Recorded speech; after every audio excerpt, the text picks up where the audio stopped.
पनवेल महानगरपालिकेच्या कारभारावरती गंभीर प्रश्नचिन्ह उपस्थित करण्यात येत आहे। जात पडताळणी, तांत्रिक अर्हता आणि शैक्षणिक कागदपत्रांविषयी शिवायच 50हून अधिक कर्मचाऱ्यांना पदोन्नती देण्यात आल्याचा आरोप सामाजिक कार्यकर्ते सुनील शिरीषकर यांनी केलाय। माहिती अधिकाराद्वारे ही माहिती उघड झाली असून सफाई कर्मचारी, टंकलेखक आणि लिपिक वर्गातील कर्मचाऱ्यांना नियमबाह्यरित्या बढती देऊन आर्थिक गैरप्रकार झाल्याचा आरोप करण्यात आलाय।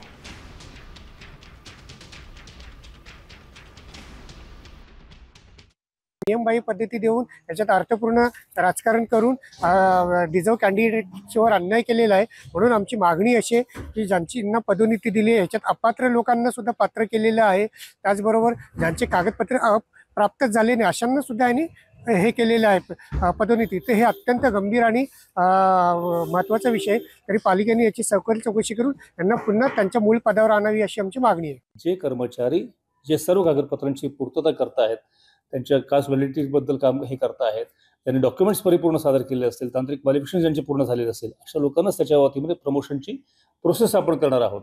सद्यस्थितीमध्ये आपण 10, 20, 30 यानुसार कालबद्ध पदोन्नती करणं जे अपेक्षित होतं त्या लोकांना त्या दृष्टीने आपण क्लास 4 ची आपण पदोन्नती केलेली आहे।